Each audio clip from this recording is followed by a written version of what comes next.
Assalamualaikum, what up gang, it's your boy Zago Zedi. Segmen calling-calling, aku nak buat make it simple. Aku nak call Kimi Scoverto. Sebab kenapa aku pendek kan? Sebab aku tahu Kimi Scoverto orangnya petah berkata-kata. Maksudnya akan panjang perjalanan ceritanya.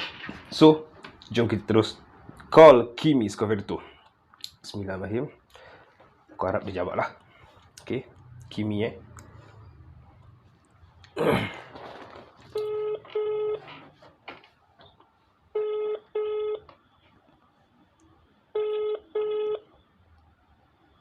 jawab dia. Busy kot.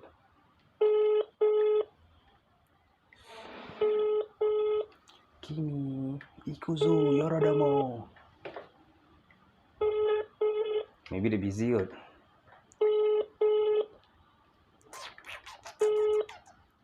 Ini adalah petimail suara. Okay, one more. Mungkin dia terlepas pandang ke? Bismillahirrahmanirrahim. Okay, Kimi right? Kimi.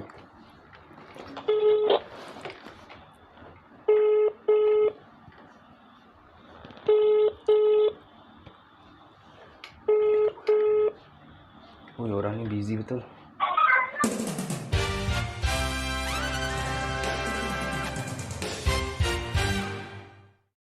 What up gang? Sebelum korang sambung tengok video, aku nak memperkenalkan satu channel YouTube yang bernama Kenzo Motovlog.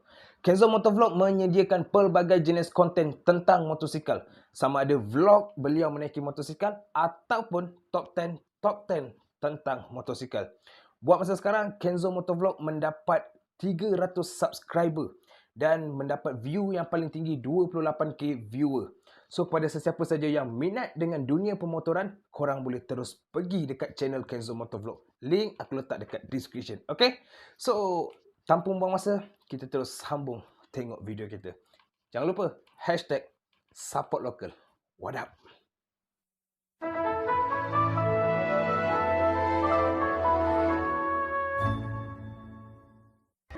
Assalamualaikum. Waalaikumsalam. Ya, bos. Okay, Kimi. Ha. Okay, sekarang ni aku tengah shoot video untuk segmen calling-calling lah. Okay. And aku nak berborak sikit lah dengan kau tentang YouTube. Alright. Boleh? Boleh. Alright, Kimi, bila kau start buat YouTube? Aku start buat YouTube lama dah, 5 tahun lepas lagi. Tapi aku tak ada konten yang solid lah untuk aku letak dekat channel aku kan. Aku ada buat nyanyi lah kebanyakannya sebelum ni pasal aku minat nyanyi. Pasal aku buat lah konten menyanyi. Cumanya konten menyanyi tu susah sikit lah pasal dia ada satu, kita akan pakai muzik orang kan nak nyanyi kan. Betul. Lain lah kalau kita nyanyi acapella tak ada muzik. Tapi orang tak minat lah dengar kan. Yang kedua, duration dia tak boleh lebih daripada 4 minit, 5 minit. Pasal yelah, lagu apa yang nak panjang-panjang kan. Betul. Jadi susah lah nak dapat monetize masa tu. Jadi aku pun stop je. Lama juga lah aku stop. Habis tu, start bulan 2 tahun lepas lah aku betul-betul serius buat YouTube. Bulan 2 tahun lepas? And okay, macam mana tercetusnya idea kau untuk buat konten One Piece? konten One Piece ni aku bulan 2 tu aku start dengan terus konten One Piece pasal aku tengok dekat Malaysia belum ada lagi orang yang buat One Piece ni. Satulah, yang keduanya pasal aku pun minat tengok cerita One Piece tu dan aku kebanyakan dia aku ada buat teori-teori juga tapi aku tak share lah. Just aku nak, bukan teori apa pun, just aku nak tahu macam episod Marineford kan, kenapa si tu tak datang, Kaido tak datang kan. Apa yang jadi kat Kaido, lepas tu nak tahu juga lepas ni apa jadi, lepas ni apa yang akan jadi kan.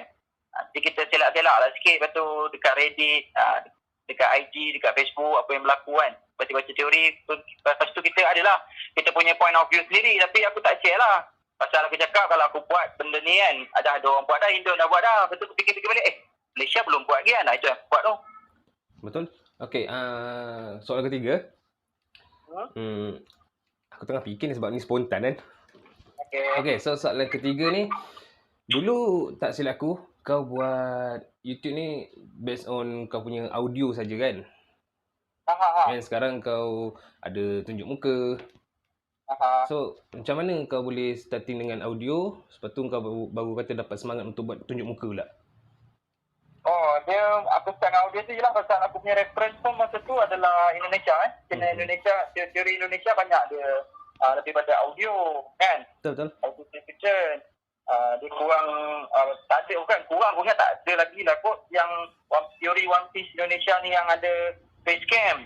Malaysia je kot buat. Lepas tu aku buat, Malaysia je kot yang buat. Lepas tu aku buat lah macam itu sama macam orang. Lepas tu bila lama-lama aku tengok, yelah kita market berbeza-beza kan. Lain padang, lain lalang orang kata kan. Dekat Indo ni lebih kebanyakan macam itu. Cuma dekat Malaysia ni dia, kebanyakan dia kalau orang buat, mesti orang buat dengan facecam kan. Betul. Lepas tu setelah aku join juga BTMS Studio tu, aku rasa macam menarik juga kalau aku buat facecam sekali kan. Jadi taklah penat sangat aku nak edit, nak letak gambar-gambar, nak fikir gambar apa, nak letak gambar apa, nak letak lepas tu. Kan, kalau aku buat facecam ni, jimat sikit masa aku nak edit. Jadi aku start lah buat facecam pula. Dan Alhamdulillah lepas aku buat facecam tu, dia sambutan ni lebih banyak lah daripada aku buat audio saja. Betul. Soalan keempat. Apa perasaan kau bila kau ni merupakan salah satu inspirasi kepada YouTuber-YouTuber yang sekarang ni? Aku pun tak tahulah kenyataan tu tepat ke tak.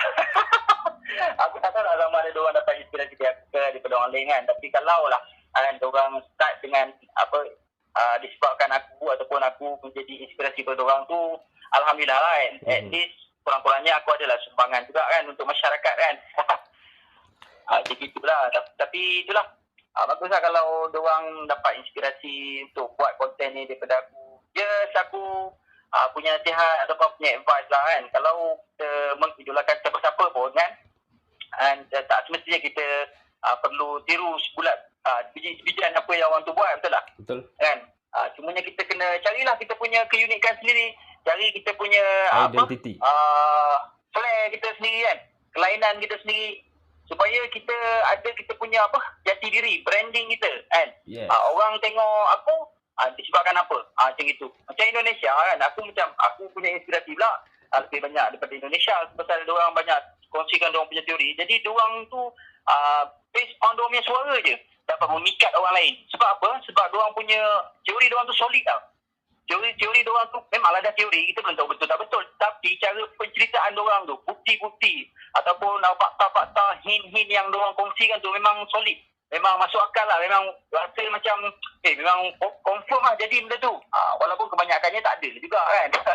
Daripada orang kata 100% tu dalam 20% je lah yang tepat pun kan. Tapi cara diorang huraikan tu, hujah diorang tu memang menarik lah.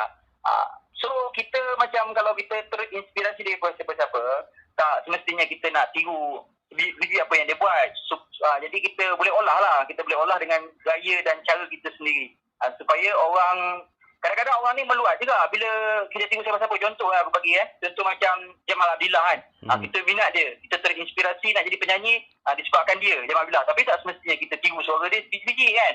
Jadi kita create lah kita punya persona sendiri, kita create kita punya brand sendiri kan. Supaya orang minat kita as the way who we are macam itu. Wah. Okay. Okay, sekarang aku nak tanya, berapa panjang atau berapa lama kau ambil masa untuk shoot video, and berapa lama kau ambil masa untuk edit video? So aku punya standard operation procedure aku punya awak panggil yalah tu dia tu. Prosedur aku bila nak buat satu konten tu, aku akan mulakan dengan bismillah lah aku Cantik. lah. Dengan bismillah kan, dengan idea dulu apa yang aku nak buat. Kadang-kadang aku ada refer dengan channel-channel lain juga. Kadang aku dah refer dengan aku punya group Sukoketo Play juga, apa yang diorang nak aku cerita. Aku dengan je lah aku dah ada idea, aku tahu apa yang aku nak buat kan. Kadang-kadang aku buat idea, aku buat konten tu berdasarkan jalan cerita manga ataupun jalan cerita anime. So aku hasilkan video daripada situ. Contohnya macam episod 957 hari tu hari yang tabu tu kan, dia hanging kan, cerita pasal dia mati ke hidup ke. Jadi kat situ aku tercetus idea untuk buat konten pasal tu. So kita buat teori lah pasal tabu ni. So dia bermula dengan idea lah.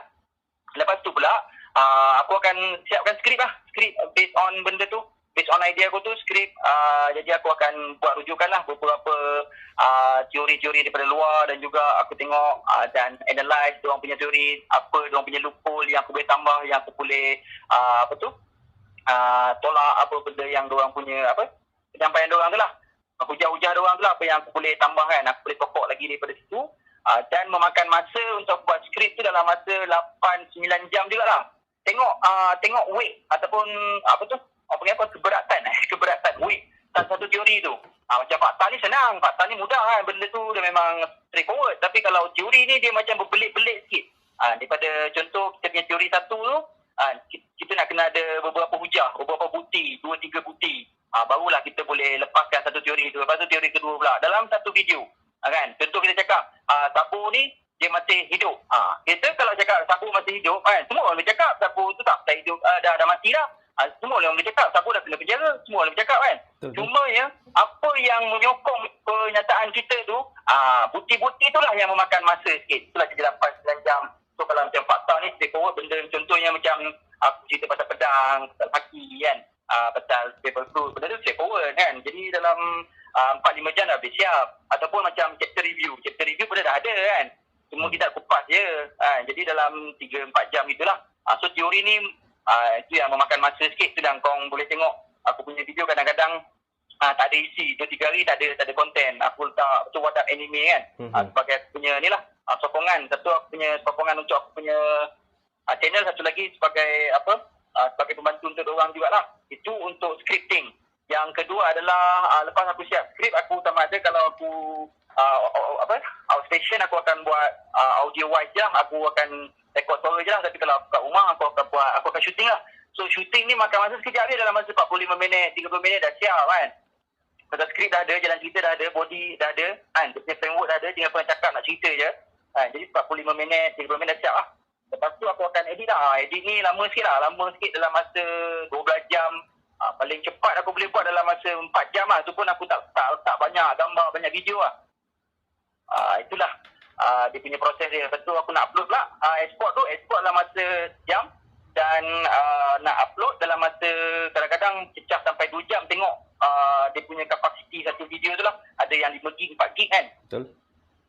So nak ceritanya satu konten tu untuk aku siap boleh kata dalam 24 hingga 26 jam lah. Macam gitu. Barulah aku boleh upload dekat YouTube. Sehari juga Satu hari lebih lah. Okey, kau edit pakai apa ya? Sebab banyak juga ya, ramai juga yang tanya. Kimi ni dia edit pakai apa? Aku edit pakai phone, gunakan app Skin Master. Oh. Mudah juga sebab kat mana-mana kau boleh edit, betul? Betul. Yes. Right, tentang aku berpegang pada prinsip the less is more, the more is less. Macam itu lah. Maksud aku adalah kita tak payah nak fikir-fikir payah. Aku nak kena ada laptop dululah. Aku nak kena beli Adobe dululah. Aku nak kena beli scan dululah. Baru aku nak start buat. betul. Pada aku, apa yang kau ada kau start je. Lepas tu perfection datang kemudian kan. Betul. Daripada kau duk plan nak buat tu, nak buat ni, nak kena beli tu, nak kena beli ni, nak kena kumpul duit, beli ni, dan kau masih hanging, kau masih tak start, membuatkan kau block, mental block kat situ kan. Lala kau stop, kau tak buat terus, apa faedahnya daripada situ? Baik apa yang kau ada sekarang ni, walaupun kau ada Samsung Galaxy berapa yang paling kikai pun, kau start je, buat je. Sebab kau rasa tu impian kau, jadi kau buat lah kan. Jangan tengok orang-orang lain kan. Orang lain memang ada kerusi gaming. Kau tengok kerusi aku kerusi apa? Kerusi kayu ke? Bermaksud aku nak cerita yang nothing is impossible my brother.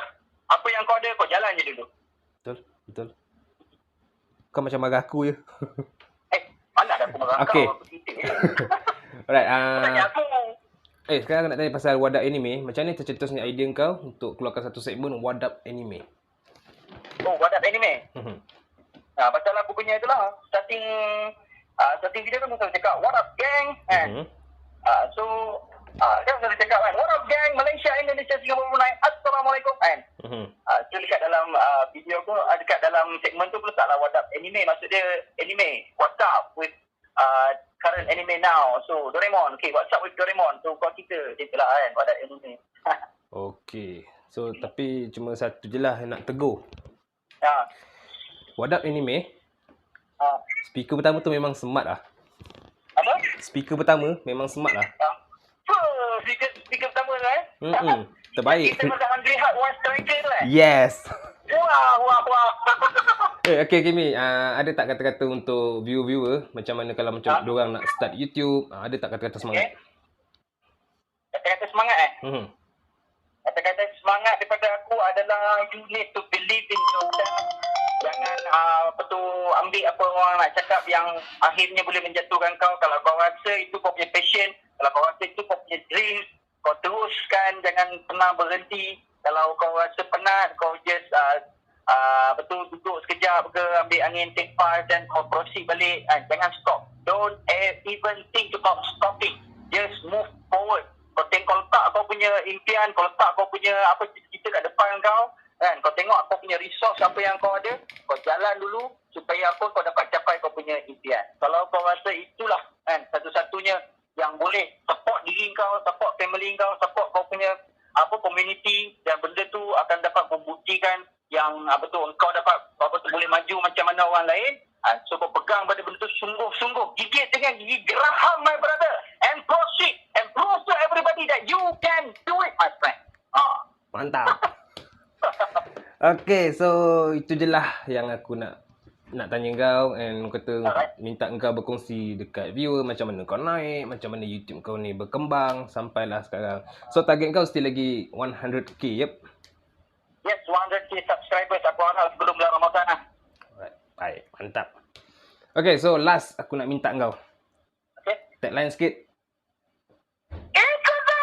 Ya Allah! Okay, Assalamualaikum Kimi. Sorry kalau ganggu. Waalaikumsalam warahmatullahi wabarakatuh. Okay, so itulah penceritaan di sebalik Kimi Scoverto. Kimi dah buat YouTube ni 5 tahun lepas. 5 tahun lepas dia buat konten nyanyi, tak jadi. Dia buat konten One Piece, meletup sampai sekarang. So kepada siapa yang nak jadi YouTuber, korang jangan pernah mengalah. Even bertahun-tahun pun korang buat, korang jangan pernah mengalah. Sebab kita tak tahu nasib kita ni di tahun yang mana. So macam Kimi 5 tahun lepas, tahun lepas barulah orang kata dia punya nama ni naik. So thanks to Kimi sebab sudi berkongsi pengalaman, cerita macam mana dia naik daripada dulu sampailah sekarang. So akhir kata pada aku, hadapi hari-hari anda dengan senyuman. Assalamualaikum. Minna.